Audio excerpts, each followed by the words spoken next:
The marriage of a 75-year-old man to a 22-year-old woman in the prime of her life. Everyone whispered it was a marriage for money, a simple transaction. But the shocking words the bride spoke, kneeling before her husband on their wedding night, were merely the beginning of a great mystery that would turn the entire town upside down. For the residents of Havenwood, a small town on the banks of the Cedar River where life had flowed peacefully for decades, such a sensational event was entirely new. The news that Samuel Sam Callahan, a respected town elder, was marrying a 22-year-old girl was like dropping a boulder into a calm lake. The gossip spread like wildfire, reaching neighboring communities and even the county seat. What? Mr. Callahan is marrying a young woman? One who's barely out of her teens? 22 to be exact. I heard she just finished a vocational program and came back home looking for a job. Amid the whispers, which buzzed like a disturbed beehive, everyone added their own 2 cents. Some condemned it, others watched with curiosity, and still others with open mockery. It's obvious, isn't it? She's after old man Callahan's fortune. He's got a 2-story house, a good plot of land, and his civil service pension alone is over $4,000 a month. All she has to do is put up with him for a few years, and the whole estate will be hers. But there were also those who expressed admiration. Incredible. Simply incredible. To land a wife that young at his age. The old guy must still have some fire in him. It was true that Samuel Callahan was in remarkable shape for his age, with an impressive, sturdy build. He was a Korean War veteran who had moved to Havenwood after his service, looking for a new life.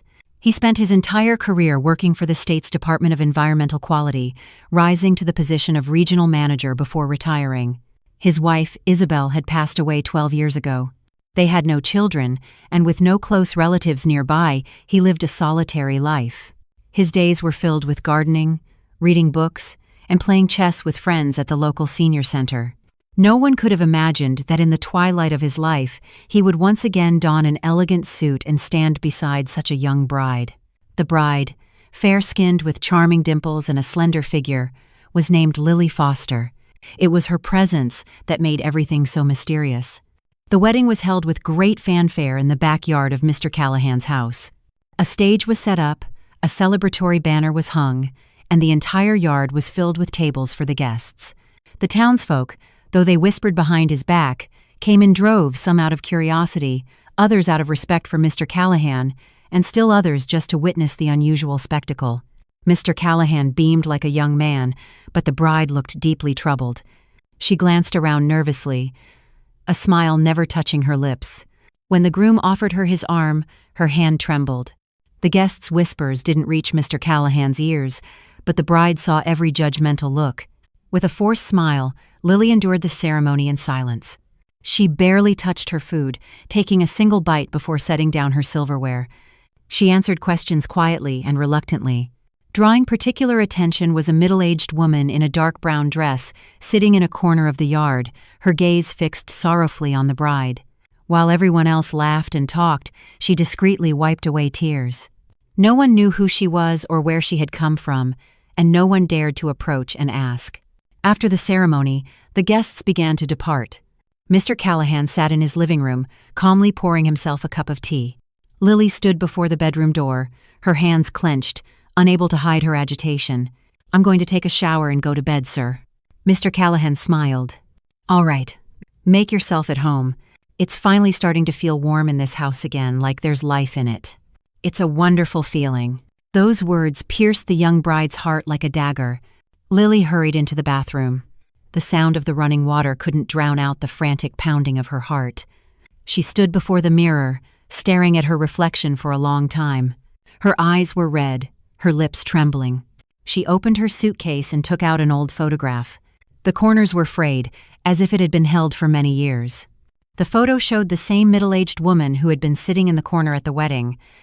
"Mom," she whispered, "I can't do this." The night grew deeper, and the wind rustled through the birch grove behind the house. Silence reigned in the newlyweds' bedroom. Mr. Callahan, dressed in his pajamas as he had been every night for years, sat on the bed and began to read a book. But he felt an unfamiliar sense of excitement and emotion, as if he had been rejuvenated. After a moment, the door opened quietly, and Lily entered, wearing a simple white nightgown, her hair falling over her shoulders. Mr. Callahan smiled gently. Come, sit down. Don't worry, I won't force you into anything. Lily stood motionless for a moment, then suddenly fell to her knees before him. Mr. Callahan, please. I beg you. I have one request. Please, just listen to me. Mr. Callahan was so startled that he dropped his book. He looked at Lily, who was kneeling before him with her head bowed, hands clasped, her body trembling. Child, what are you doing? Speak. Tell me what's wrong. You don't have to kneel. Her voice was choked with sobs. I didn't marry you for love or for money. I did it to save my mother from prison. Can you help me? Just this once. After that, I'll do anything you ask. The words struck the old man's ears like a thunderclap. The warm, happy wedding night had become the beginning of a secret more terrible than any rumor. And the words the bride had spoken were only the prelude. Mr. Callahan looked at the young woman kneeling at his feet, weeping. Her face was pale, devoid of any color. His old heart froze not because of her plea but because of the look in her eyes. It was a look that reminded him of a woman from many, many years ago. Get up, please. Let's talk about this calmly. We won't solve anything with you on your knees. Mr. Callahan's voice was gentle but firm. Lily didn't move. She looked as if she were carrying an unimaginable weight on her shoulders, and if she didn't cast it off immediately, she would shatter into pieces. Only after a long moment did she rise, her body trembling, and pull a chair to sit across from the old man. Do you remember my mother? She asked. Her name is Abigail Foster. She used to help you around the house, right here in this town. Mr. Callahan froze. The name Abigail was like a key tapping at a door locked deep within his memory. Several years after his wife's death, he had hired a woman by that name to help with housekeeping. She was kind, quiet, but there was always a story hidden in her eyes. One day, not long after, Abigail had abruptly quit and disappeared without a trace. The old man's voice grew quiet. Abigail, you're saying your mother is the same Mrs. Foster who used to work for me? But that was over 20 years ago. Where is she now? Lily took an old piece of paper from her pocket and handed it to Sam with a trembling hand. It was a prosecutor's indictment. Mom's in the county jail right now, charged with fraud and embezzlement. But it's not fair. My mother is not that kind of person. It was a trap. Mom accidentally found a ledger with her former boss's dirty money, and to cover it up, he pinned all the blame on her. Do you know, she continued, that for the last decade, my mother supported me by selling vegetables at a farmer's market. For someone with no connections, no family to rely on, framing them for a crime is easier than blinking. We had no one else to turn to. Then I remembered something from my childhood. Mom told me that when things were at their worst, a good man helped her. She told me that if I ever found myself in a hopeless situation, I should find him. His name was Samuel Callahan. Mr. Callahan sat as still as a statue. Memories from the past began to flood back. One rainy day, when he was sick in bed, Abigail had come through a downpour to cook him chicken soup. He remembered her quiet laugh and gentle voice coming from the old kitchen, but he had never imagined that she considered him her last resort. I married you not for love, but for my mom, Lily continued. At first, I just wanted to come and ask for your help, but people said you were very lonely, distrustful, and especially wary of young women. I was afraid you'd refuse me. Then I saw the picture of your wife, Isabel, on the dresser. There was no one next to her, so I knew you were still alone. That's why I found this last resort to get close to you. With his lips pressed into a thin line, Mr. Callahan looked at the young woman. Even in this absurd situation, he couldn't deny one fact. She bore a striking resemblance to the Abigail from years ago. Her gaze, her smile, her gestures, even her voice, everything carried the clear imprint of the woman who had briefly stirred the peace in his heart. But why marriage? Sam asked slowly. Because only as your wife would I have the right to be by your side without anyone finding it strange. You have connections, social standing. You can help clear my mother's name. I know what a huge price I'm paying for this, but I had no other choice. Outside, crickets chirped mournfully. The air in the room was icy. Mr. Callahan bowed his head, clutching the book in his hand. He was no longer a 75-year-old man dreaming of a peaceful old age. He was facing a monstrous truth. The young woman who called him Mr. Callahan was his wife on paper, and her true purpose was a plea to save her mother. You're right, he said. I don't trust people easily, and I'm always cautious. That makes it even harder for me to believe someone who approaches me with a hidden agenda." Lily lifted her head, a shadow of disappointment in her eyes. "But," Sam finished, "if your mother is truly innocent, then I can't pretend nothing has happened." He stood up and walked over to the photograph of his wife. He clasped his hands and lit a small memorial candle. "Isabel, what I'm about to do is not a betrayal of you. It's just that a woman who once quietly cared for me has found herself at the edge of a cliff, and I cannot look away. Please, forgive me." The next morning, the entire town was again buzzing with stories about their wedding, but no one knew about the secret of the wedding night, a night that unfolded on the second floor of a house without laughter or warmth, where only a single plea and a single promise were made. From the moment Mr. Callahan lit the candle before his wife's portrait, he had stepped onto a dangerous path. He had no idea that this journey would dredge up his own past, which he had tried to forget, and secrets he believed time had buried forever. Samuel Callahan sat before a cup of long cold tea. The early morning sun streamed through the window, illuminating his wrinkled face. He was silent, lost in deep thought. He hadn't slept a wink all night, not because of the emotions of a wedding night, but because the young bride's story weighed heavily on his heart. The more he thought about it, the more he felt that some unbreakable bond of fate connected him, Lily, and her mother.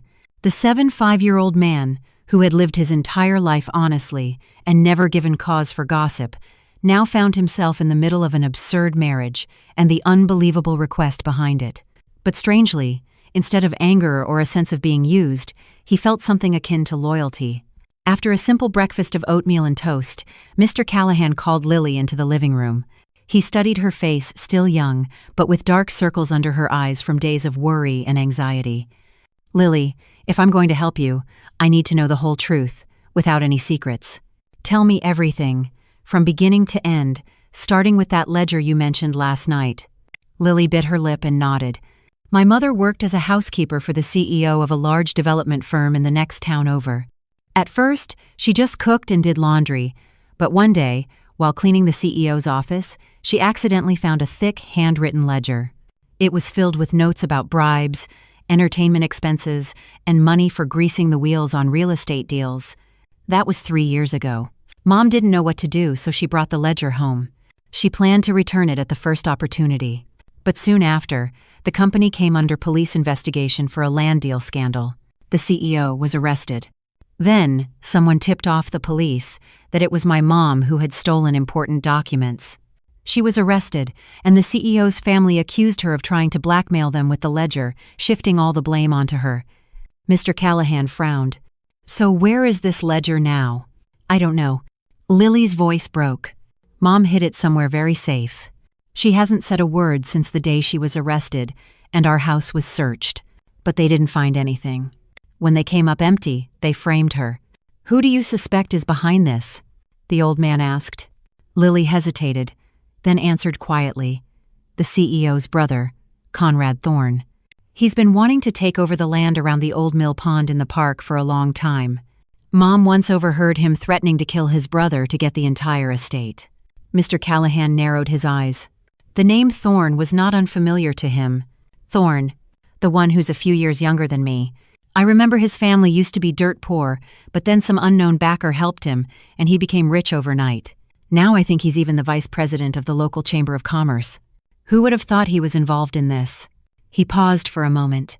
"As I recall, Thorne was once accused of inflating construction estimates, but the case was dismissed for lack of evidence." Lily nodded. "Yes, and I believe that ledger is the evidence he's most afraid of." That afternoon, Mr. Callahan rode his old motorcycle to the county jail where Abigail Foster was being held. After presenting his marriage certificate and completing the necessary paperwork, he was granted a 10-minute visit.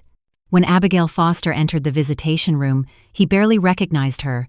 There was no trace of the gently smiling woman he remembered from his kitchen. Before him stood a thin, pale woman with graying hair. "Mrs. Foster," his voice cracked. Abigail was surprised. "Mr. Callahan, is that really you? My goodness, what are you doing here? I found out from your daughter.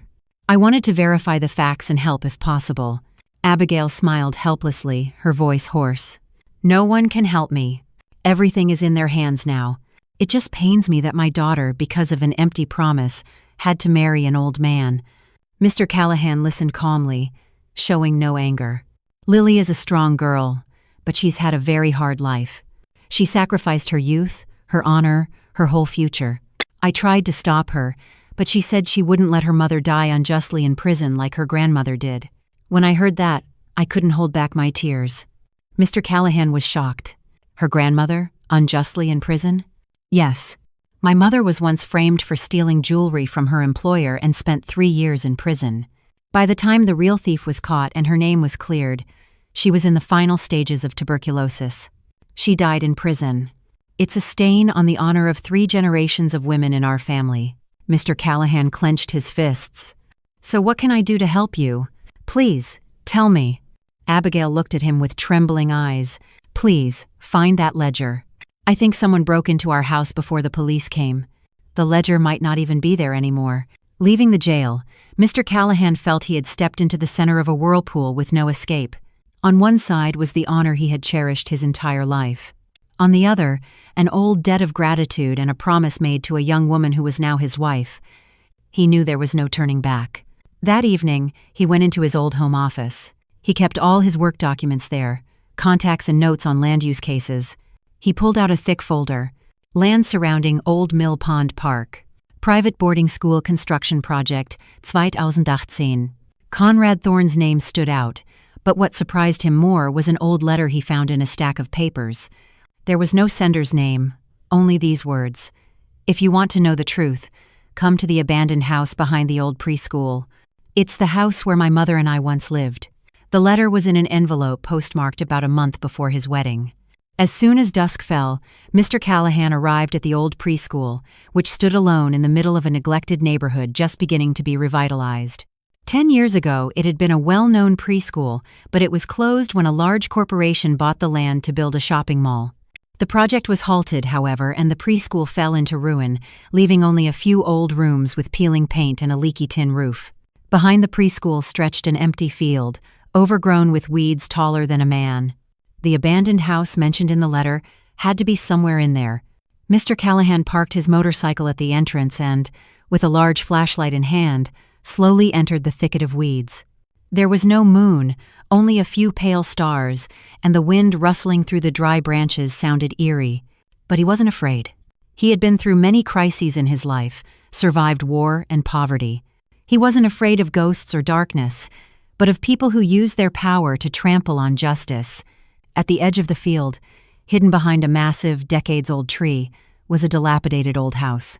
The walls were stained, the wood was rotten, and one corner of the tin roof was bent like a piece of candy. The door was sealed shut, but Mr. Callahan noticed that the left window frame was slightly askew. The gap was just large enough for a slender person to squeeze through. He shone his flashlight inside and climbed in. Inside, it was completely dark, and the musty smell of mold hit him. Everything was covered in dust. In the corner of the room stood an old wooden desk, and next to it a wooden chest with a padlock. But the lock had long been broken, and the lid was slightly ajar. Mr. Callahan moved closer. Inside the chest were a few old clothes, a faded family photograph, and a small wooden box carefully wrapped in plastic. He opened it. Inside was a leather-bound notebook. The paper was yellowed, the corners worn.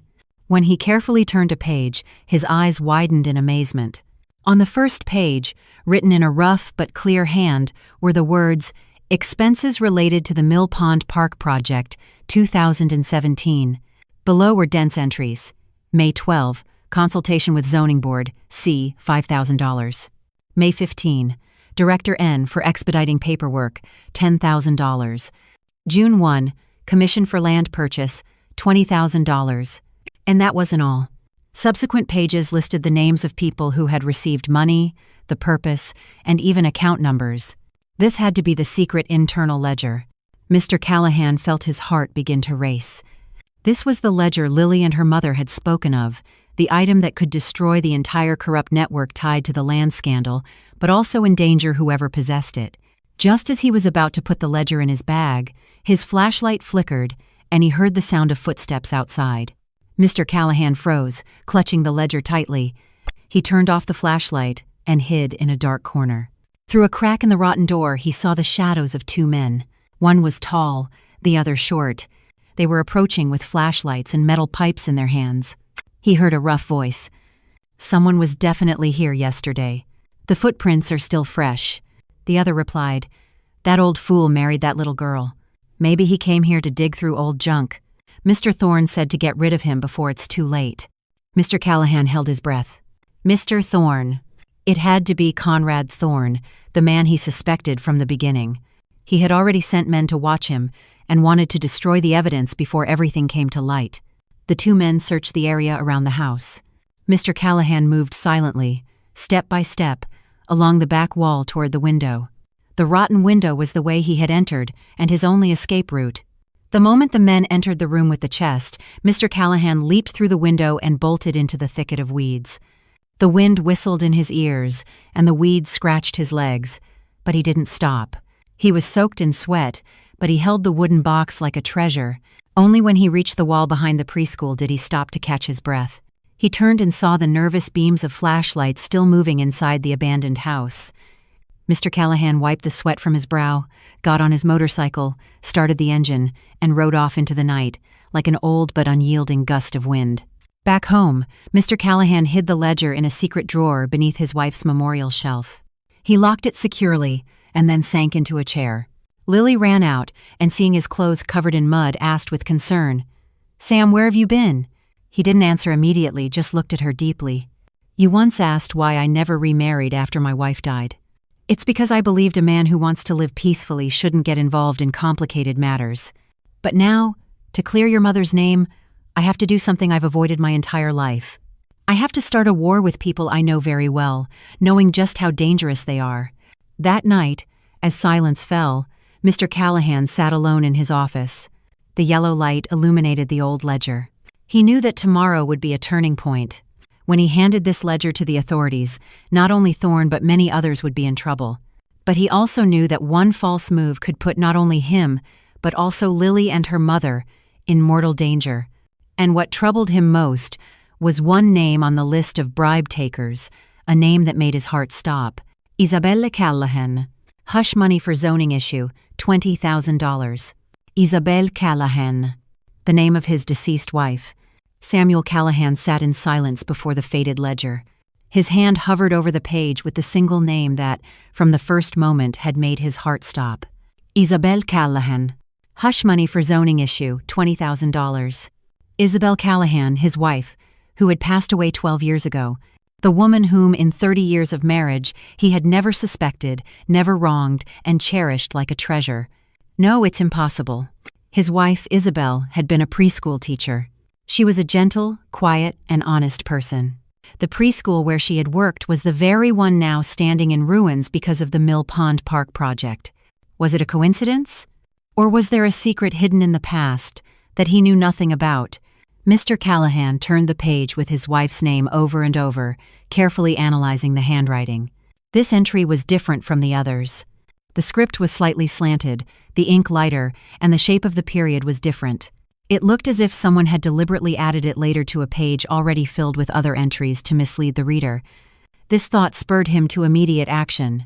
He called an old friend, the former superintendent of schools, who was now retired and living in a neighboring town. The phone rang for a long time before someone picked up. "Hello? Who is this?" "It's me, Sam. Samuel Callahan." "Sam! My friend. You're still alive? I haven't heard from you in years. Your voice sounds the same. What brings you to call at this hour?" "I just have one question. My wife, Isabelle, used to work at your preschool as a teacher. Do you still remember her?" "Of course I remember. Who could forget a wonderful teacher like Isabelle? Why do you ask? Was she ever involved in any matters related to the real estate development around the preschool? For instance, zoning or land sales?" There was silence on the other end. After a moment, his friend's voice grew keener. "Sam, that's old history, but something does come to mind. Some people from a development company came to my office once and said they wanted to buy the land for a shopping mall. Your wife, Isabelle, was fiercely opposed to it. It was public land, and there were no directives from the county. She even filed a petition with the Board of Education.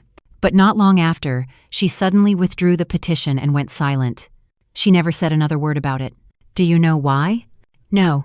I only saw her a few times, sitting alone after class, crying. A few weeks later, she resigned. I thought at the time it was some family trouble, but now that you ask, I'm starting to think there might have been another story behind it. Mr. Callahan hung up the phone. He felt as if his heart were being torn in two. He remembered his wife's final days. She would often sit on the porch, staring into space, a deep sadness in her eyes. But she never wanted to say why. He had asked her once, and she had only replied, "Sometimes, silence is the best way to protect the ones we love." Could his wife have been blackmailed? Or worse, had she been caught in a web of power from which she couldn't escape? He brought out a magnifying glass and once again examined every word in the ledger. Many names were crossed out and corrected in a different hand. And now he was certain. This ledger had been tampered with, but that didn't diminish its value. On the contrary, it proved that the people behind this scandal weren't just ordinary corrupt officials, but someone willing to blame even a deceased person to cover their tracks. The next morning, Mr. Callahan dressed smartly and lit a candle before his wife's portrait.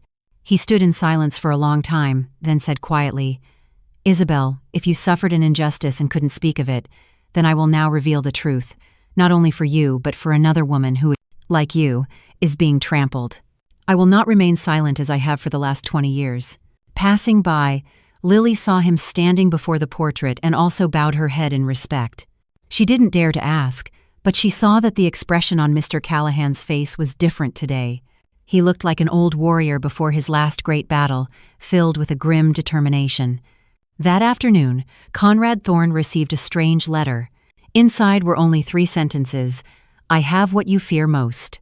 If you don't want it on the district attorney's desk, meet me tonight at 8 p.m. at the old fishing pier by the pond." Thorne crumpled the paper, his face pale. He called his men. "Watch old man Callahan's house. Report to me as soon as he leaves. If necessary, take care of him quietly. No one will suspect a thing if an old man goes missing." Mr. Callahan didn't know he was being followed, but he was not a man to go unprepared. Late that afternoon, before leaving the house, he gave a copy of the ledger to his old friend, a retired police chief. "If I'm not back by tomorrow morning, take this to the district attorney's office." The game had begun, and in this match, Mr. Callahan had no intention of losing. 10 minutes before 8 p.m., the sky was dark, with only a sliver of a moon faintly illuminating the calm surface of the pond. The wind carried the smell of moss and a chill. The fishing pier, standing precariously over the water with its tattered canopy and rotting pillars, had long been abandoned, especially since the development plans around the pond had fallen through. Samuel Callahan arrived punctually. In his hand he held only an old leather briefcase. Inside was not the original ledger, but a copy he had carefully prepared, laminating each page. His gaze was sharp, his expression calm, but every step was calculated. Conrad Thorne was already waiting, sitting on an old wooden chair with his hands clasped. Beside him stood 2 burly men. One, in a white shirt, was smoking a cigarette, while the other, with his arms crossed, watched the old man's every move. Seeing Mr. Callahan approach, Thorne smiled mockingly. "Old man, I thought people grew wiser with age, but you're as reckless as you were in your youth. Coming to me with blackmail like this. Do you think you're writing a crime novel?" Mr. Callahan didn't reply, simply pulling up a chair and sitting down. He placed the briefcase on the peeling table and said calmly, "I didn't come here to blackmail you. I came to give you a chance." "A chance? You want to give me a chance?" Thorne laughed loudly. "And who are you to be giving me chances? I'm someone who holds in his hand what you've tried to hide your entire life." He opened the briefcase and placed the copies of the ledger on the table. "Remember this?" Thorne froze for a moment, but then looked at it with disdain and snorted. "A ledger? That's just some scrap of paper you found somewhere. If you had enough evidence, you'd have gone to the police, not met with me." Mr. Callahan nodded. "If I wanted to destroy you, I wouldn't have called you here at all. I don't like to back people into a corner. I'm a man of principle, too. If you have even a shred of conscience left, you'll choose to back down before this all comes out." Thorne shot to his feet, his voice sharp. "Are you trying to lecture me? Who are you? In this town, in this county, all I have to do is snap my fingers and anyone can disappear. You know that. An old man just waiting to die and some little girl who's still wet behind the ears are giving me conditions?" The man standing behind him moved to snatch the ledger. But in a flash, Mr. Callahan pulled a lighter from his pocket and set fire to a corner of the paper. The flame crackled, and the acrid smell of burning paper made the three men freeze for a moment. Mr. Callahan, as if commanding a construction site in his old days, shouted loudly, "Not one step closer. This is just a copy. The original is with someone else. If I disappear, or anything happens to me, the full list of names from this ledger will be in the newspapers tomorrow morning. Understood?" Silence fell. The flame in the old man's hand was like a ticking time bomb that made Thorne's face turn pale. He had dealt with many opponents, but none had filled him with such unease as this gray-haired old man. Without weapons, without power, yet he held something that could destroy everything Thorne had built over a decade. Thorne took a deep breath and snarled, "So what do you want?" "Stop this. Withdraw all charges against Mrs. Abigail Foster and let the authorities conduct an independent investigation into the Mill Pond Park affair. And if you have any decency left, confess your guilt before everything comes to light." "And if I refuse?" Thorne asked. Mr. Callahan looked him straight in the eye without blinking. "Then your entire rotten organization will be on the D. A. Steskatni. Nuleam tomorrow. I promise." The air on the pier was as tense as a drawn bowstring. Finally, Thorne yelled, "Fine. I'll withdraw the charges and hold off for now. But you keep your mouth shut too. If that ledger gets out, you won't be safe either. I'm old. Every extra day of life is a gift. But if I have to die to save an innocent person, I have no regrets." With those words, Mr. Callahan stood up and turned away. He didn't look back. He wasn't afraid. He had never bowed to anyone in his life, and even if he had only one day left to live, he wasn't about to start. When he returned home, Lily was waiting anxiously. "Sam, where have you been at this hour?" Some suspicious men were lurking around the house. "I was so scared." Mr. Callahan just smiled and placed a hand on the girl's shoulder. "Everything's all right, child. It will all be over soon, and you'll see your mother again before you know it." That night, Mr. Callahan once again lit a candle before his wife's portrait. He whispered, as if to himself, "Isabel, if you had to carry a burden because of my past mistakes, then today I am making things right. Whatever the cost, I will not regret it." But he didn't know that the meeting that night, which seemed like a victory, would become the spark for a deadly attack that was about to be unleashed upon him. Elsewhere, Thorne sat in his car, speaking on the phone. "Do what we always do. An accident. A stroke. I don't care. I don't want to see that old fool's face by sunrise." The night was terrifyingly quiet. Not a single gust of wind, no chirping crickets, not even the neighbor's dog barking. It was as if everything was holding its breath, waiting for what was to come. A yellow light still seeped from the small house of Samuel Callahan. He sat by the window, calmly drinking his last cup of tea for the day, unaware that a shadow of death was approaching from outside. Not far away, around the corner in the bushes, a motorcycle was parked. Two men in black jackets and ski masks were watching the house. One of them took a small syringe filled with a clear liquid from his pocket. The other checked a thin, intricately tied wire. This old guy was in the army. "He's not just anybody." "We can't let him see us," one whispered. "I know, but tonight is his last night. We go in 10 minutes after the lights go out. The old man lives alone. No one will suspect a thing." Inside the house, Mr. Callahan was not yet asleep. An intuition that had saved him from many dangerous situations in his youth suddenly kicked in. Something is wrong. He quietly turned off the light, drew the curtains, and silently moved to the back door. In his hand, he held a foldable trekking pole, a gift from an old friend. He'd received it in case he had trouble walking, but now it had become a weapon.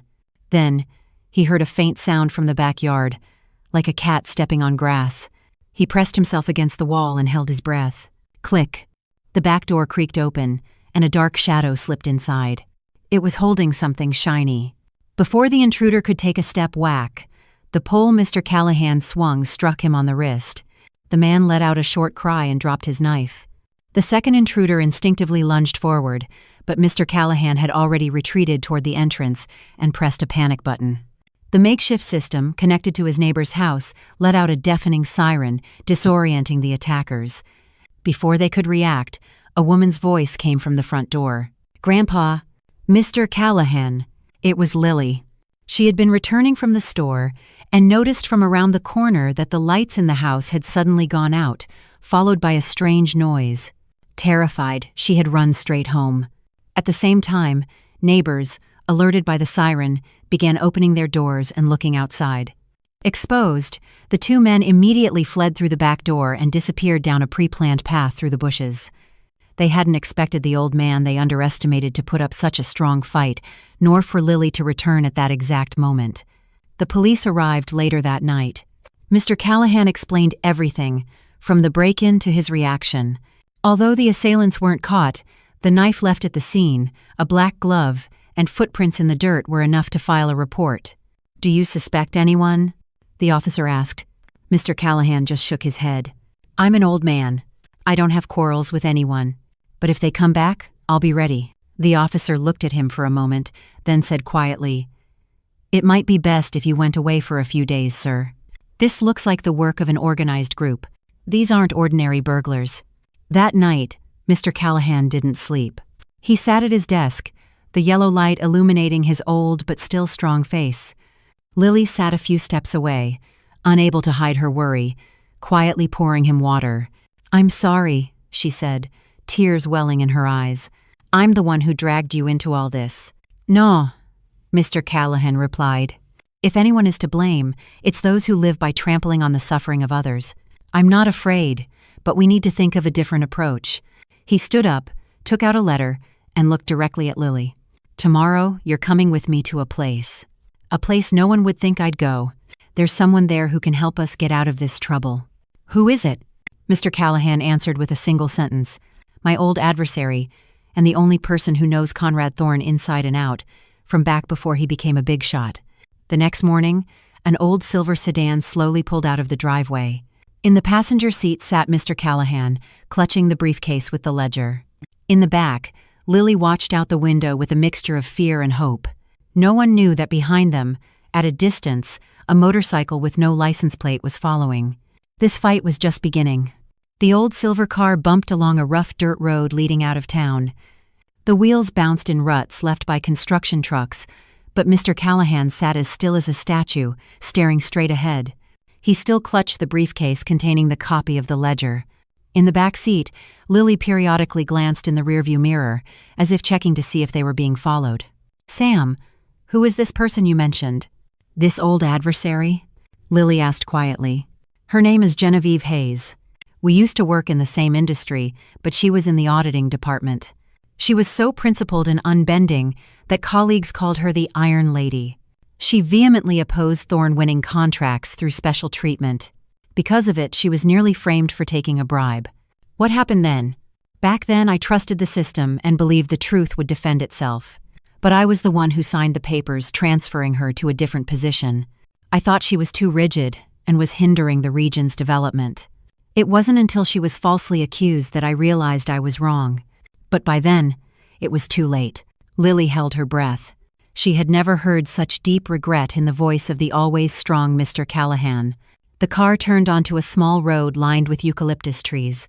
At the end of it, on a hillside, stood a modest wooden house. In front of the house, a purple bougainvillea was in full bloom. Despite its modesty, the place exuded a sense of peace and strength, much like its owner, who had weathered many storms.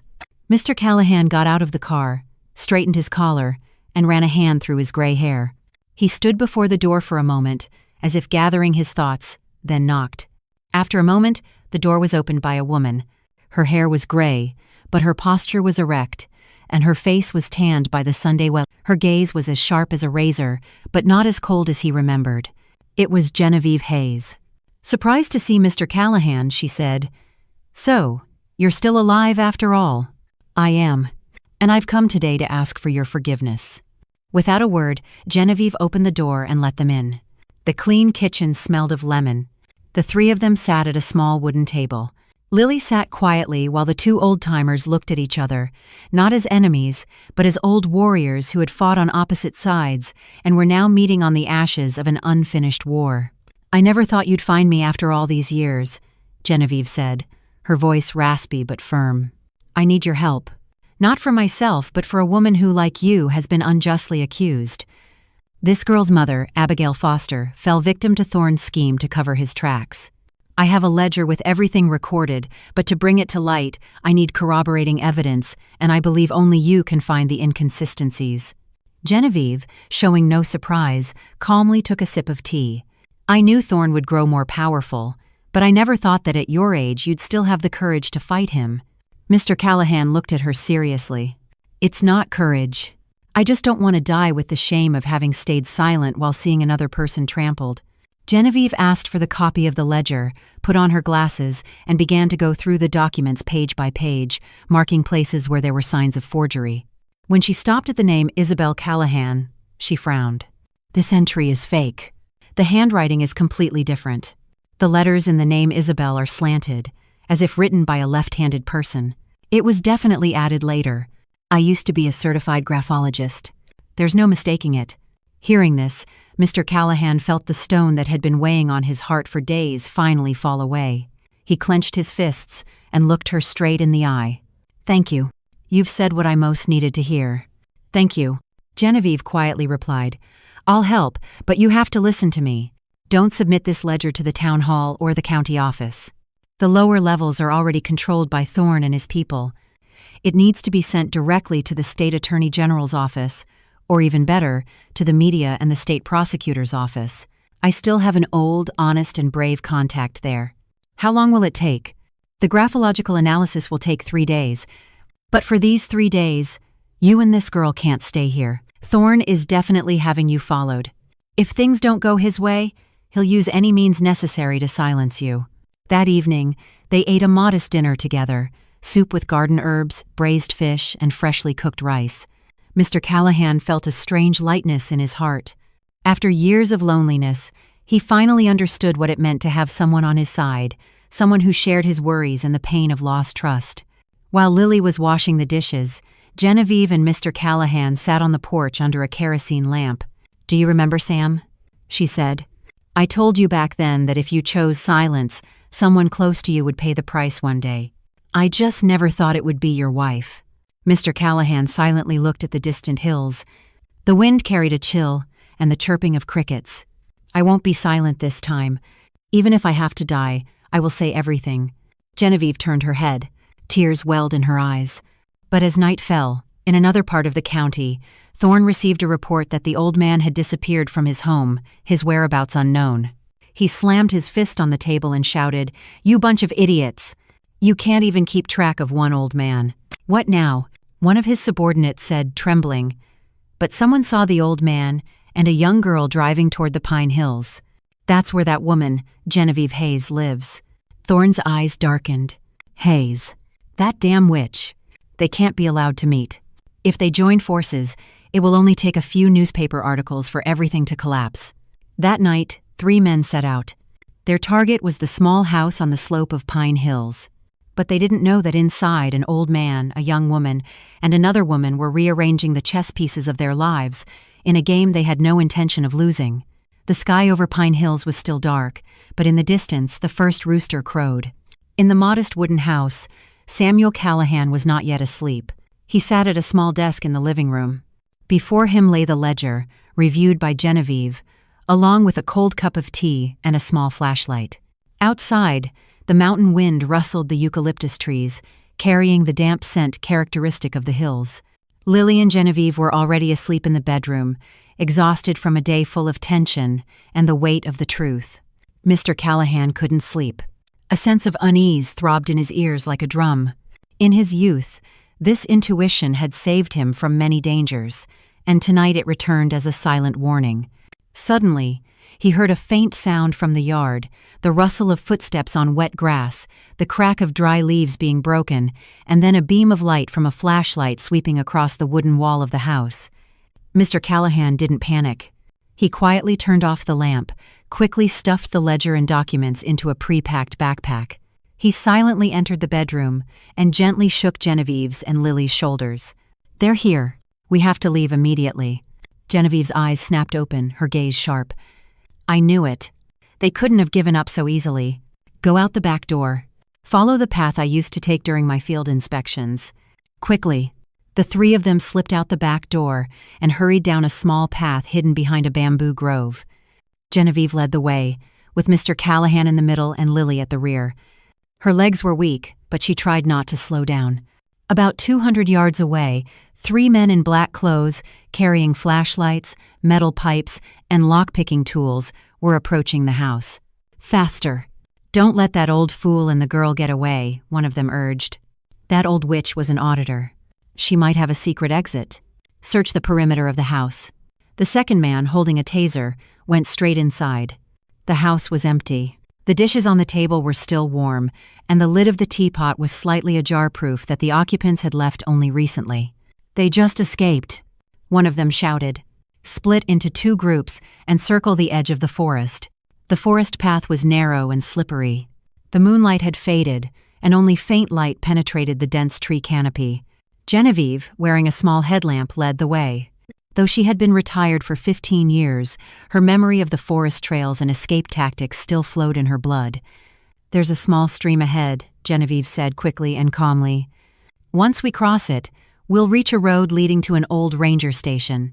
We can borrow a motorcycle from the ranger, Clyde. He owes me a favor." Mr. Callahan was panting but tried not to fall behind. "I can make it. As long as this girl gets out of this safely, I can endure anything." Lily, trembling, swallowed her tears and ran. "I never thought this would be like a movie." Genevieve glanced back at her. "This is reality. And bad people don't wear black clothes like in the movies. They hide behind suits and respected positions." When they reached the stream and paused for a moment to catch their breath, they heard a noise behind them. "Stop!"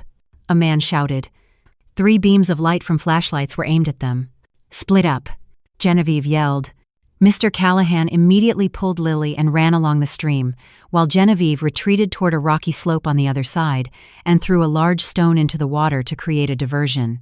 The sound of the splash sent 2 of the pursuers in the wrong direction, but the third was still hot on the heels of Mr. Callahan and Lily.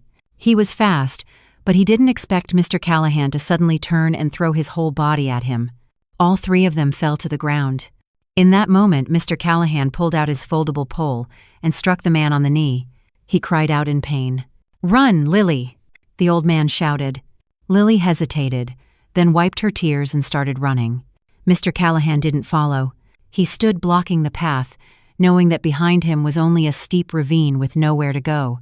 The man, limping, got up and pulled a small knife from his clothes. "Old man, you want to die here?" Mr. Callahan, soaked in sweat, was gasping for breath, but his eyes still burned with determination. "If my death can save this child, it's worth it." The man lunged forward, but before the blade could touch the old man's clothes, a loud thud echoed behind him. Someone leaped like a tiger and kicked the man in the back. He fell flat on his face, dropping the knife. "Genevieve!" Mr. Callahan cried out. "I told you these thugs never work alone. Good thing I came back." Genevieve pulled out a small rope and, in a flash, tied the man up as if she were trussing a roast. As dawn broke, Lily, Mr. Callahan, and Genevieve reached the abandoned ranger station. The old ranger, Clyde, had already prepared a motorcycle, hot water, and 2 bean burritos. Mr. Callahan was exhausted, but his eyes were shining. "The first time in my life an old enemy has saved me." Genevieve just smiled slightly. "I didn't save you. I saved the truth." Meanwhile, Thorne, hearing that the pursuit had failed, turned pale with rage. He threw his phone and shouted at his subordinate, "You bunch of incompetents! You can't handle one old man and an old witch. Do you think you'll be safe if I go down?" But Thorne hadn't anticipated that the same afternoon, an anonymous letter, along with a copy of the ledger and a recording of the conversation from the pier, would arrive at the offices of an influential state newspaper, the state attorney general, and the governor's office. The handwriting was clear, and the evidence was sufficient. The sender had added only one sentence: "If I die, my last voice will live on for me." It was signed, Samuel Callahan. 3 days after the harrowing escape from Pine Hills, the atmosphere throughout the county was as tense as the air before a great storm. Local newspapers unanimously reported the shocking news: multi-million-dollar land scandal implicates high-ranking county officials. The articles mentioned an individual with the initials C.T., a prominent figure connected to the Mill Pond Park development project. Though the papers didn't print his full name, everyone in the county knew who it was. In a small diner off the state highway, Samuel Callahan and Genevieve Hayes sat before a tablet. Beside them, Lily stared at the screen, her eyes fixed on her mother's name, now being mentioned as a wrongly accused victim. Below the article, in bold print, was an excerpt from Mr. Callahan's anonymous letter. "If I die, my last voice will live on for me. I do not wish for a long life, only to live an honest one." The voice of a television news anchor came from the speakers, 6-9 and 8-92-19. Law enforcement has obtained the results of a graphological analysis, which indicate that some pages of the ledger were deliberately forged to harm innocent individuals. Among them is a former preschool teacher who was unjustly arrested. Lily squeezed Mr. Callahan's hand tightly, her voice breaking. "Sam, they're talking about Mom on the news. She'll be released soon, right?" Mr. Callahan smiled but said nothing. He knew there was still a long road between a mention on the news and actually getting her mother out of a cold cell and clearing the stain of a fraud conviction she had carried for almost a year. At the same time, in an office at the county building, Conrad Thorne sat on pins and needles. The morning paper lay crumpled on his desk, his coffee untouched. His phone was blowing up with messages, a demand for an explanation from a state agency, an urgent summons from the Oversight Committee. An internal investigation team was arriving this week. He made a call. He has to be taken care of before that old man starts talking. Silence him immediately. But the person on the other end didn't answer. No one dared to touch the man who had become a key witness in a major investigation. That same afternoon, a delegation from the State Attorney General's office met with Mr. Callahan in person at a safe house under police supervision. In a small room sat two investigators, a stenographer and a lawyer who had arrived with Genevieve. "Mr. Callahan, do you admit to being in possession of the original ledger detailing the flow of illicit funds related to the Mill Pond Park project?" "I do." "Are you prepared to testify as a witness before the State Oversight Committee?" "Not only am I prepared, but I have been waiting for this day." "But are you aware that testifying now could endanger your safety and that of your family?" Mr. Callahan nodded and looked them straight in the eye. "I have lived for 75 years. If that time were meant to be nothing but waiting for death from old age, it would be a wasted life. But if I can use my final moments to restore justice to an innocent person, I will die with no regrets." After the meeting, Mr. Callahan was asked to keep the time and place of his testimony an absolute secret. Nevertheless, the information leaked. That night, a guard at the safe house noticed someone trying to break in through a back window. Thanks to the alarm system, the perpetrator fled before being caught, but the police significantly increased security around him. Genevieve whispered to Mr. Callahan, "You're not just a retiree anymore. In the eyes of those thugs, you are their biggest obstacle. You must be careful with every step." "I know, but I'm not worried about myself. I'm worried about her and the girl." Mr. Callahan looked through the window. Lily was talking on the phone with her mother at the jail. Her face was a mixture of joy and anxiety. She didn't know that if Mr. Callahan lost this fight, not only would her mother not be exonerated, but he himself, like many who had stood up to great power, could disappear without a trace. That night, Mr. Callahan wrote a long letter by himself and carefully placed it in an envelope. He sealed it and handed it to Genevieve. "If anything happens to me, take this directly to the court, with no intermediaries. Let them handle it according to the law." Genevieve looked at him, her gaze hard but filled with emotion. "I won't let you fight alone this time." That same night, Lily received a text message from an unknown number. "If you don't want your mother transferred to a prison on the other side of the country where no one can visit her, tell that old man to stop. I'm giving you 48 hours. Don't test my patience." Lily froze, tears flooding her eyes. With the phone in her hand, she ran to the room where Mr. Callahan was resting. "Sam, they're threatening us. They say they'll move Mom somewhere else, that they won't let her go." Mr. Callahan looked at the young woman, trembling with fear. He stood up and put his arm around her. His voice was gentle but as hard as steel. "It's all right, child. I'm here. We've come too far to turn back now." The next morning, as the entire county buzzed about the Ledger case, Mr. Callahan quietly prepared to travel to the state capitol at the request of the state attorney general. He put on a dark suit, a scarf, and an old hat, the same one his wife had bought him for his retirement. Genevieve walked him to the car, and Lily held his hand for a long time, her eyes red. "I'll be waiting, Sam. You have to come back. Do you promise?" Mr. Callahan gently squeezed her hand. "I'll be back. Not for myself, but so that you can live with your head held high. The car drove away, carrying with it their gazes, their worries, and a fragile hope. Ahead of him lay the light of justice, but also the line between life and death. It was a winter morning in the state capital. A sharp, damp wind cut through clothing. Amid the crowd of hurried people, an old man with an erect posture and a profound gaze walked with slow but determined steps into the state attorney general's building. Samuel Callahan, the name that had shaken the political establishment at the county level, was now officially appearing as a witness in the first hearing of the Mill Pond Park land scandal and the wrongful accusation of a citizen. In a conference room behind closed doors, a special committee had assembled. On one side were representatives from the prosecution, and on the other, high-ranking investigators and auditors.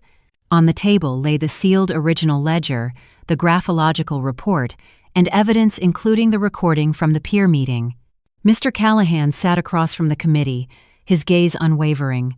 Before him were not thugs who might attack from the shadows, but representatives of the law, the people he expected to restore justice. Mr. Callahan, please tell us everything from the moment Miss Lily Foster asked for your help until you obtained this ledger. Mr. Callahan nodded, slowly removed his gloves, and began to speak. His voice was low and calm, but every word was clear. It all began with a wedding. A wedding between me, a man in my 70s, and a girl who had just turned 22. People whispered that an old fool had fallen for a young girl, but the truth is, I married her to save her mother, a person who had been a benefactor to me in the lonely years after my wife's death. She, Abigail Foster, was arrested on charges of fraud, but I believed, and now I am certain, that she is innocent. As Mr. Callahan began to weave an emotional narrative instead of a dry report, a hush fell over the room. From the sham marriage to the kneeling, pleading bride on their wedding night, to the journey where an old enemy became a life-or-death companion to find the ledger in an abandoned preschool, the expressions of the committee members gradually shifted from suspicion to admiration. Mr. Callahan didn't need eloquence. He simply spoke the truth. After more than an hour, the committee chair called for a recess.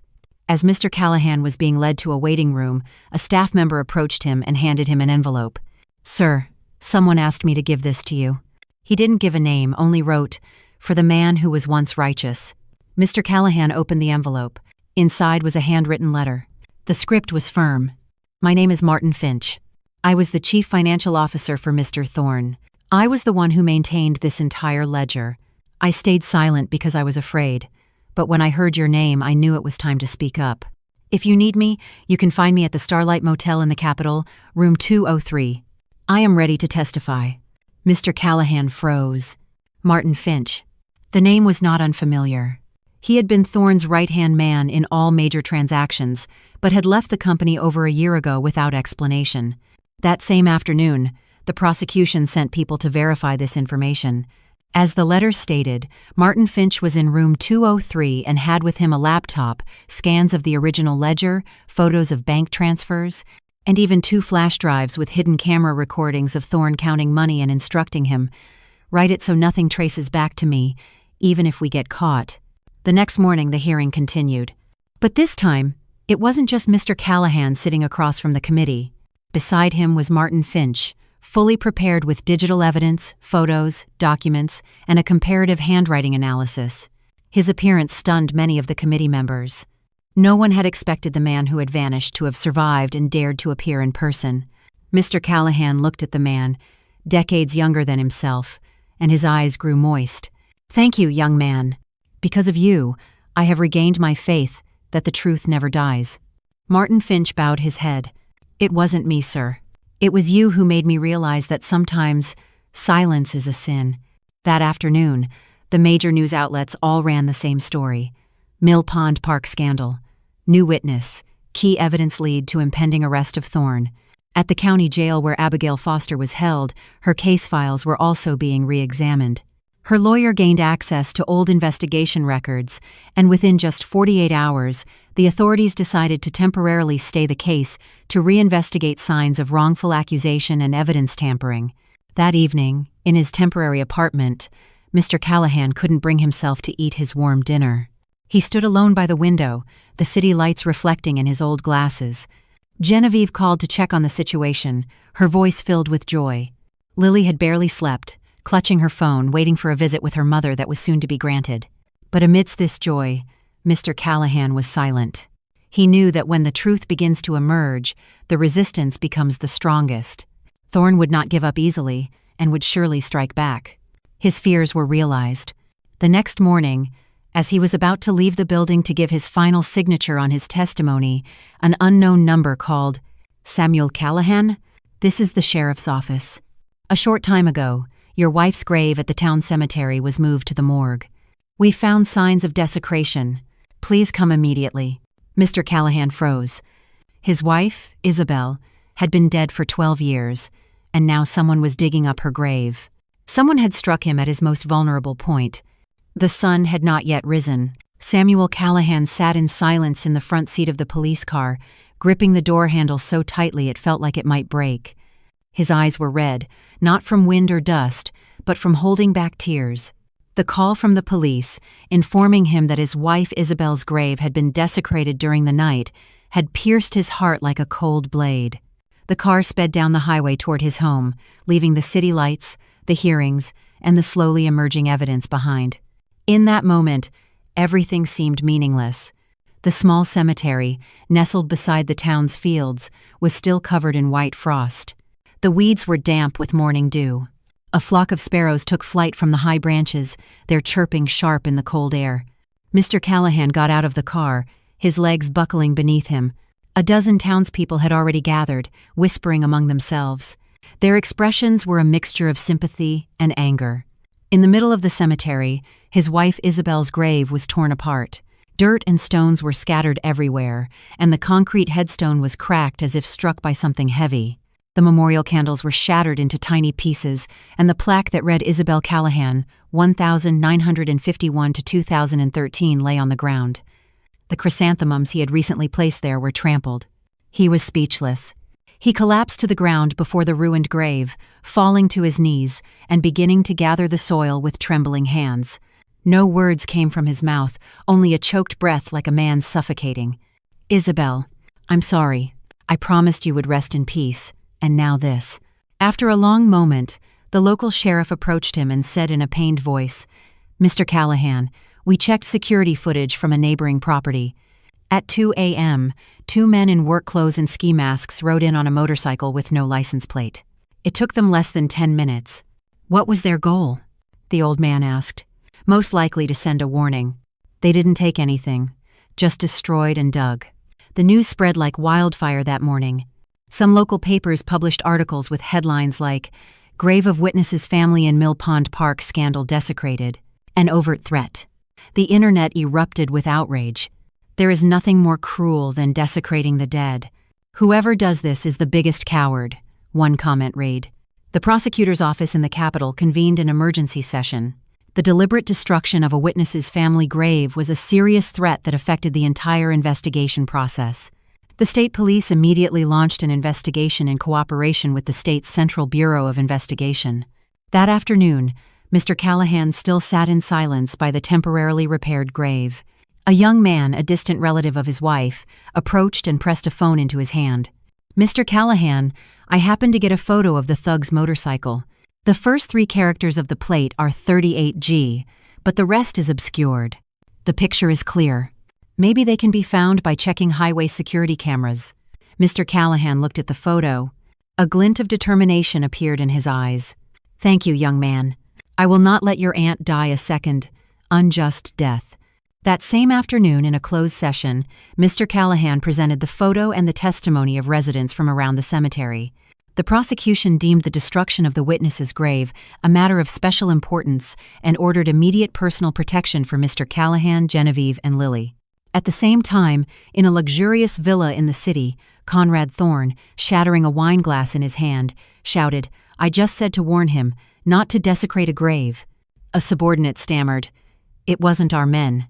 I heard it was people from the construction industry. They probably wanted to put pressure on you to withdraw from a new land bid."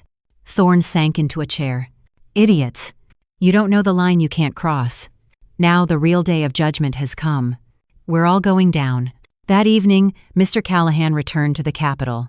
Before getting into the car, he lit a new candle at his wife's grave.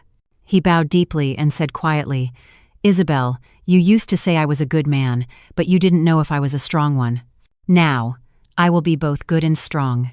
I swear at all costs, I will not let these thugs do something like this to anyone ever again. In the capital, the case of the grave desecration was transferred to a special investigative unit of the state police headquarters. Simultaneously, Conrad Thorne was officially suspended from his duties and placed under expanded investigation.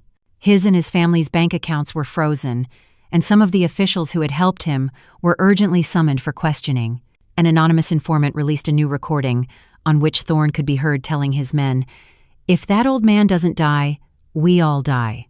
Take care of him quickly, and don't leave his wife's grave alone. Teach him what happens when you play with fire." The recording came from an old phone belonging to Martin Finch, who had recorded all of their conversations. As night fell, Lily called Mr. Callahan. "I just got word that Mom will be released from jail soon. She'll be out on bail." The judge approved the motion. "Sam, I feel like shouting for joy." Mr. Callahan smiled, his eyes moist. "Good. But this is just the beginning. We have one last round to go." And just as he said, the final battle would be a public trial, a stage watched by the entire nation, covered by the media, and awaited by the people, a place where he would come face to face with the man who was once the undisputed king of the county. The county superior courtroom was packed to the rafters. From early morning, hundreds of people had lined up outside, hoping to get a seat in the gallery. Many of them were residents of the region over which Conrad Thorne had loomed like a great shadow, where his single word could decide the fate of a business or a person. Now, they gathered not out of respect, but to witness his downfall. In the front row sat Samuel Callahan, thin but with a gaze that still burned. To his left sat Genevieve Hayes, his silent but courageous companion, and to his right, Lily, the young woman who had started it all and now never left his side. When the judge entered, all whispers ceased. "We will now begin the first hearing in the case of abuse of power, obstruction of justice, and making criminal threats." From the other side, Conrad Thorne, dressed in a gray jail jumpsuit, entered the courtroom. His hair was disheveled, his face visibly gaunt. The man who had once occupied the chair of the president of the local chamber of commerce now stumbled in handcuffs, his head bowed, refusing to meet anyone's gaze. The people in the gallery did not dare greet him. No one showed any sympathy. They had feared him, but they had never respected him. The trial began with the reading of the indictment. The prosecutor listed numerous charges: accepting bribes through intermediaries, unlawfully influencing the prosecution of Lily's mother, Abigail Foster, and making threats against witnesses, including the desecration of Isabel Callahan's grave. With each charge read, evidence appeared on a large screen: the ledger with the graphological analysis, the recording from the pier, and the video from former CFO Martin Finch's phone. When asked if he pleaded guilty, Thorne was silent for a long time before saying, "I don't deny everything, but I didn't act alone." The judge banged his gavel and reminded him, "The defendant will answer the questions." With his head still bowed, Thorne said nothing more, but a mocking smile that flickered on his lips worried Mr. Callahan. He sensed the man still had an ace up his sleeve. After a recess, the court called the key witness, Samuel Callahan. When he stood and walked to the witness stand, the entire courtroom held its breath. His body was frail, but his posture was as straight as the trees in his town. His voice was low but firm. "I stand here, not just as a witness, but as a man who remained silent in the face of injustice. I speak now not to destroy anyone, but to reveal a truth that has been hidden for years in the name of stability." He recounted everything in detail, from the day Lily begged him to save her mother, to finding the ledger and fighting against all threats and pressure. When he spoke of the desecration of his wife's grave, his voice trembled and tears welled in his eyes, but he did not lower his head. "I swear if I had died that day, I would have had no regrets. But I survived, and I lived to tell this story. No one has the right, not with money, not with power, not even over a grave, to bury the truth." Applause broke out in the gallery. The judge banged his gavel, demanding silence, but no one could contain their emotions. Suddenly, the defendant's lawyer filed a motion to call an additional witness, a close witness who could prove that the defendant had not acted alone and was under political pressure from other forces. The courtroom buzzed. A young woman, around 30, entered the room. Her hair was neatly styled, her face delicately made up, and her gaze was sharp. When asked her name, she answered clearly, "My name is Juliana Thorne. I am the daughter of the defendant, Conrad Thorne." The courtroom erupted. Mr. Callahan looked at Genevieve. Both were stunned. No one knew Thorne had a daughter. Official records listed him as an unmarried man with no children. "What do you wish to testify about?" the judge asked. Juliana took a sealed envelope from her purse. "I would like to submit to the court my bank statements. This account was used by my father to receive bribes, under the pretext of supporting his family. I stayed silent because I was afraid, because I am his daughter, and I thought he was doing it for us. But when my father ordered the desecration of Mr. Callahan's deceased wife's grave, I could no longer remain silent." A complete silence fell over the room. Thorne whipped his head around to face his daughter, his eyes blazing. You're betraying your own father," Juliana calmly replied. "If a father has lost his humanity, he is no longer my father." The words were like a blade that sliced through the final armor protecting Thorne's pride. He slumped onto the defendant's bench. With his head bowed, tears for the first time streamed from his red eyes, not of remorse, but because everything had crumbled. After 2 days of intense proceedings, the trial concluded. The prosecutor demanded a sentence of 18 to 20 years for Thorne and the opening of an additional investigation into his associates. Lily's mother, Abigail Foster, was fully exonerated and received an official apology from the state, as well as compensation for defamation. After the trial, Mr. Callahan quietly returned to his village. He needed no medals or praise. But now, when the townspeople met him, they would bow their heads in respect. "Good day, Mr. Callahan. You are our town's hero." He would just smile faintly, looking at the eucalyptus tree by his wife's grave. The grave had been beautifully restored. Lily ran up to him and pressed a train ticket into his hand. "Mom says the 3 of us should go somewhere to rest." "You've been through enough, Sam." Mr. Callahan looked up at the sky. The cool wind, the floating clouds, the falling leaves. Perhaps it was time for a rest. But in his heart, the flame of justice still burned. He knew there was still much injustice in the world, and as long as there were people like Lily, Genevieve, and Martin, that light would never be extinguished. Spring came earlier than usual. Along both sides of the road leading into town, the eucalyptus trees were already sprouting new leaves. The wind carried the scent of rain-soaked earth and smoke from chimneys. This landscape brought back many memories for Mr. Callahan, memories buried in the dust of time. He sat in an old wooden chair on his porch, drinking hot tea and looking down the road. He saw a woman walking hand in hand with her elderly mother, who had just been released from prison. It was Lily and Abigail Foster. The car that brought them stopped, and Abigail got out with slow but steady steps. Her face was darkened from the grim life in a cell, but her eyes shone like a person reborn. Mr. Callahan, leaning on his cane, stood up to welcome the mother and daughter. When his eyes met Abigail's, they needed no words. A nod and a firm handshake were enough. That evening, the 3 of them sat at a modest table.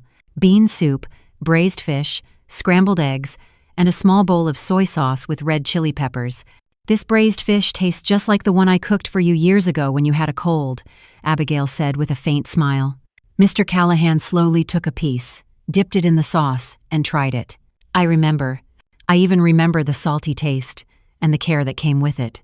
Abigail looked down, embarrassed, while Lily, sitting beside her, couldn't hide her emotions. In the afternoon, they went to the cemetery together. Isabel Callahan's grave was now beautifully arranged with a new headstone, a white lantern, and 2 pots of purple orchids on either side. Abigail lit a candle and prayed quietly. "Mrs. Callahan, I'm sorry I didn't let you rest in peace, but because of you, my daughter was saved. I owe you and Mr. Callahan a great debt of gratitude." Mr. Callahan placed a hand on her shoulder and said quietly, "My wife would have understood. She always said you should live in such a way that after you die, others will remember your name with respect. Now, she has become such a person." In the evening, Mr. Callahan took an old wooden box from a small room. Inside were old photographs, a yellowed handkerchief, and a stack of handwritten letters. He handed them to Lily. "These are the letters my wife wrote to me during the war.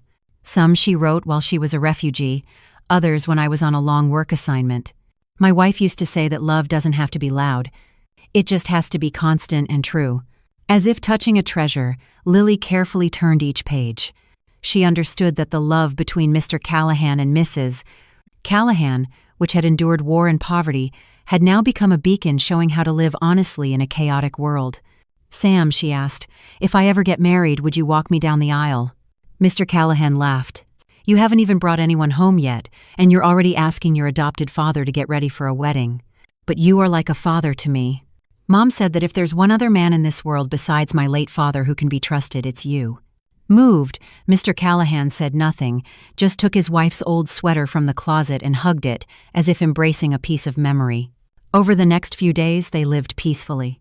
The townspeople often visited, and an old woman brought vegetables from her garden, saying, "For our hero, Mr. Callahan." Another farmer brought a few fish, saying, "You used to ring the school bell, sir, which allowed me to get an education. Now I'm bringing you fish I caught." The entire town organized a ceremony for Mr. Callahan. It wasn't a medal or a diploma, but an inscription carved into a new stone bench in front of the community hall. "Honesty is a legacy." In memory of Samuel Callahan, who guarded the light of conscience. One day, Genevieve came from the city and gave him a small gift, a new notebook with a soft leather cover, his name engraved on it. "I thought you should write down your story so that future generations can read it and understand what it means to live a worthy life." Mr. Callahan smiled and placed the notebook on his desk, next to a cup of tea and a vase of freshly picked jasmine. He knew that some stories, if not written down, would disappear, but those written from the heart would live forever. At the end of his journal entry that day, he wrote, "I am not a hero. I am just an old man who, before returning to the earth, simply wanted to live honestly. But if every person refuses to bow to evil, then there will be no more digging up the graves of the dead to intimidate the living." In the yard, golden sunlight fell on his gray hair. Mr. Callahan, with his hands behind his back, slowly walked into the garden. The mango tree he had planted when his wife was still alive had just borne its first fruit. He looked up at the sky. White clouds, blue sky. The storm had passed. All that remained was a promise to fulfill. At the cusp of summer, the scent of ripening hay drifted on the wind to the porch of Samuel Callahan's house. The fields, recently planted, now bowed their heads, rustling like a lullaby for old age. The small, yellow-painted wooden house stood firm and warm, like the heart of its owner who had weathered many storms. That morning, Mr. Callahan woke earlier than usual. He sat before his wife's memorial shelf and lit a candle. His gaze was calm. "Isabel, today I'm going to fulfill one last promise. This time not for someone else, but for you, to honor the words you left me before you died. No matter how late, do what is right." Then, in silence, he put on a traditional, light blue suit, a soft hat, and canvas shoes. His hair was completely white, but his posture was still as straight as ever. That day, the townspeople, as if by arrangement, gathered in front of the community hall. They all wanted to see the final act of Mr. Callahan, who had become a witness at an extraordinary wedding. Today, Lily, the young woman who had once cried outside her mother's prison, was officially getting married. The groom was a kind and hard-working young man from the same town, the same one who had secretly brought food to Abigail when she was in jail, and later worked with Lily as a volunteer for underprivileged children. The wedding was simple but warm, with no lavish decorations or loud music, just the quiet melody of a folk song from the porch and the heartfelt wishes of neighbors. And most importantly, the witness was Samuel Callahan, whom Lily called father with all her heart. Before a makeshift family altar set up under a bamboo tree, Lily bowed to her parents. When her turn came, she stopped before Mr. Callahan, tears welling in her eyes. "Father, thank you for teaching me how to live honestly, how to keep my heart when everything was falling apart. If it weren't for you, Mom and I would still be lost in darkness." Mr. Callahan placed a hand on her head and said in a trembling voice, "A father couldn't give you gold or silver, but remember this. When a storm comes into your life, you had an old father who, instead of bowing his head, chose to speak the truth. You must live that way too." After the wedding, when the guests had departed, Mr. Callahan sat alone in the shade of the bamboo. He opened the notebook Genevieve had given him and, on the last page, wrote, "I have finally paid my debt to her and seen the light. Not on mountain peaks, but in the eyes of a child who grows up without a sense of injustice." He sat in silence for a long time. In the evening, Lily, who had come to get him for a commemorative photo, found him asleep, slumped over his desk. He was still holding the pen, and the sun filtering through the leaves illuminated his gray hair and the faint smile on his lips. He had passed away peacefully, without a will, without pain. For a man who lived righteously, death is but a light step. The funeral was not grand. The townspeople came on their own, bringing a wreath, a bouquet of flowers, or a piece of white cloth. They came not out of obligation, but out of gratitude. Abigail cried like a child, while Lily, hugging his portrait, wiped her tears and smiled. "Father, you are gone, but what you have left behind will be eternal." Many years later, the story of Samuel Callahan was still told in that small town. In ethics classes, teachers told students about the old man who stood up to great power to defend a vulnerable woman. The media called him the man who quietly guarded justice. But to the townspeople, he was simply Mr. Callahan, who smiled at his neighbors, planted a mango tree so children could pick the fruit, and left a light on his porch every evening for anyone returning late. On his new headstone, only one sentence was carved: "A man who walked through life with his head held high. Samuel Callahan." Beside it stood 2 pots of purple orchids, which Lily replaced every year.